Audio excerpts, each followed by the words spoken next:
Baik, selamat siang Pak. Perkenalkan saya Dr. Niken. Betul ya Pak, dengan Bapak X umur 30 tahun tinggal di Bandung dengan keluhan nyeri perut, betul ya Pak? Baik Pak, di sini Bapak maaf untuk dibuka terlebih dahulu di bagian perutnya ya Pak. Apakah Bapak bersedia? Ya. Baik Pak, di sini kita amati dulu dari penampakan umum pasiennya ini apakah tenang, meringis, dan juga apakah ada dia mencekram atau memegang dari bagian perutnya. Di sini dia tidak ada. Lalu kita inspeksi posisi sebelah kanan pasien. Kita lihat apakah kontur ini datar, distensi, menonjol atau cekung. Lalu kita lihat apakah ada benjolan atau massa. Lalu kesimetrisannya itu ada dinding abdomen itu simetris atau tidak. Lalu di bagian umbilikus ini menonjol atau tidak. Lalu apakah ada peristaltik dan juga ada pulsasi aorta. Selanjutnya kita akan menginspeksi kulit pasien, dilihat dari warnanya apakah normal, ada memar atau pucat atau kuning. Lalu kita lihat apakah ada bekas luka, lalu ada striae, ada dilatasi vena, apakah ada kemerahan, ada ekimosis seperti gray Turner sign atau Callan sign. Kalau gray Turner sign itu dia ada ekimosisi di kuadran kanan atas, lalu kalau Callan sign itu di ekimosisi sekitar umbilikus. Contoh itu ada perdarahan. Lalu selanjutnya kita auskultasi menggunakan stetoskop. Kita dengarkan selama 1 menit frekuensi bising ususnya ini dia normal atau tidak. Lalu di sini dia normal, tidak terdapat bruit vaskular. Lalu selanjutnya kita perkusi, minta pasien untuk menekuk lututnya. Maaf ya Pak, ditekuk lututnya. Lalu kita perkusi bagian perut dengan kita perkusi pada bagian perutnya dengan ringan pada keempat kuadran untuk menentukan suara timpani yaitu redup. Lalu kalau kanan atas itu biasanya itu karena ada hati jadi dia redup, lalu kiri atas itu dia timpani jika ada udara di gester dan di kolon.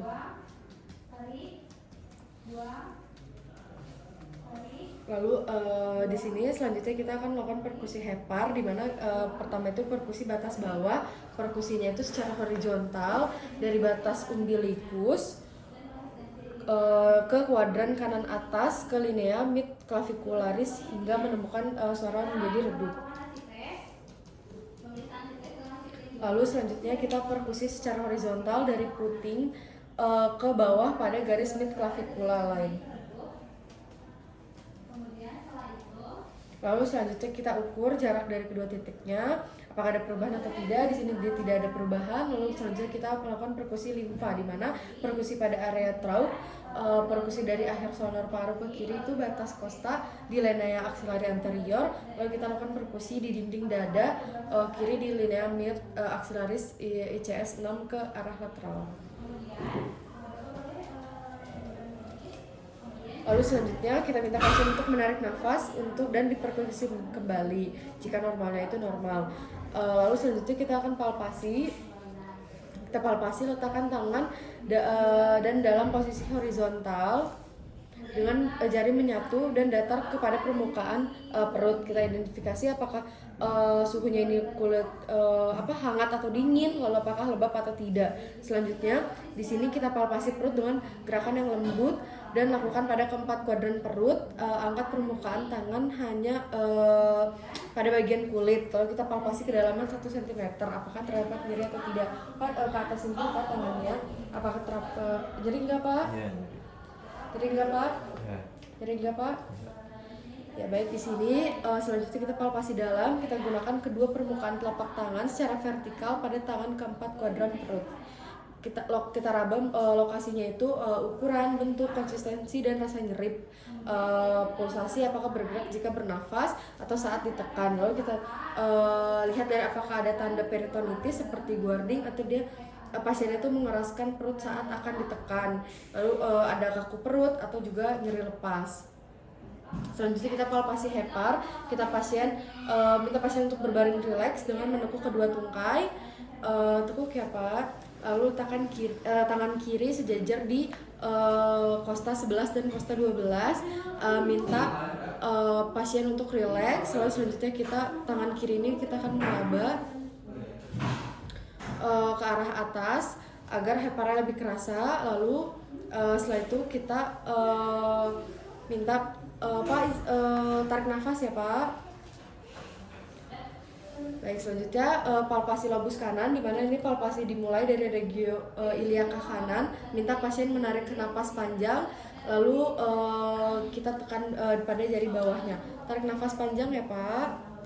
Terus baik, selanjutnya kita lakukan periksa lobus kiri, di mana palpasi di umbilikus menuju epigastrium dengan cara yang sama. Selanjutnya kita lakukan penilaian hepar. Kita lihat, kita raba heparnya ini apakah ukurannya dia besar atau tidak, tumpul atau tajam, lalu kita lihat kenyal atau keras, lalu rata atau berbenjol pada permukaannya, dan terdapat nyeri atau tidak. Kalau misalkan hepar normal ini dia tepinya lembut, dia tidak tajam dan reguler, permukaannya halus, terdapat nyeri sedikit pada saat ditekan. Di sini dia normal. Lalu setelah itu palpasi lempanya ini kita minta kaki pasien untuk fleksi, lalu kita tangan kirinya ini dia menopang kosta kiri bawah, lalu palpasi dengan tangan kanan. Lalu jika ini terdapatnya normal, lalu kita palpasi dengan menekan abdomen ke bawah saat ekspirasi maksimal.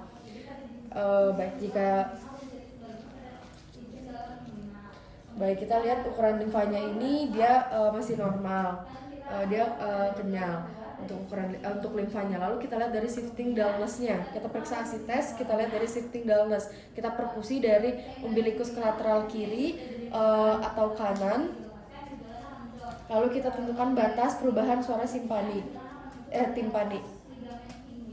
Minta pasien untuk miring ke kiri ke kontralateral. Lalu kita tunggu selama 30-60 detik. Lalu kita lakukan perkusi kembali. Kita temukan apakah ada timpani atau tidak. Di sini tidak ditemukan. Lalu kita tes gelombang cairan atau tes undulasi. Kita tangan kita tuh berada di kanan kiri perut pasien. Lalu kita tekan satu sisi. Jika ada getaran itu terdapat ada cairan. Baik, lalu selanjutnya di sini untuk kita lakukan pemeriksaan apendisitis. Kita tanyakan kepada pasien apakah ada nyeri atau batuk. Pak kalau batuk nyerinya di mana Pak? Di sini. Baik, selanjutnya kita lakukan McBurney point, itu di mana palpasi secara perlahan pada titik McBurney, lalu kita palpasi ke bagian umbilikus ya. Jadi kita lihat apakah ada tahanan atau kekakuan pada nyeri. Lalu kita lihat apakah ada Robson sign, itu tekanan dalam di kuadran perut. Ini tidak ada, negatif. Lalu kita lakukan pessoa sign, itu lakukan letakkan tangan pada lutut. Lalu kita minta pasien untuk sakit gak Pak? Baik, nyeri, berarti dia hasilnya pessoa sign-nya itu dia nyeri. Lalu kita lakukan obturator sign, di mana kita akan fleksikan paha, lalu kita sedikit putar. Sakit gak Pak?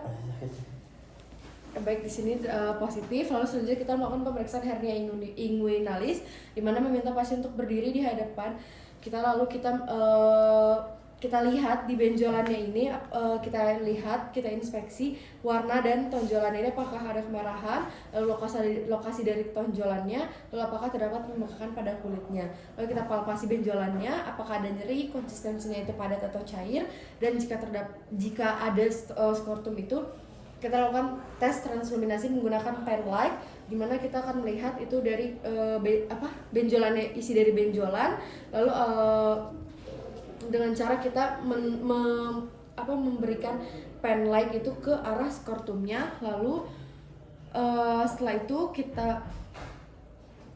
kita melihat juga dari kita akan meletakkan dari jari telunjuk kanan ke saluran inguinal, dan kita lihat apakah ada tonjolan atau tidak. Lalu di sini kalau misalkan dia posisi benjolan ini ada di inguinal, berarti kalau itu ada direct sama femoral. Kalau indirect itu dia tidak ada benjolan, kalau direct itu dia akan ada benjolan. Lalu kalau ada femoral itu benjolannya itu di bawah ligamen inguinal. Baik Bapak, pemeriksaannya sudah selesai. Apakah ada yang ingin ditanyakan Pak? Baik, terima kasih Pak. Wassalamualaikum warahmatullahi wabarakatuh.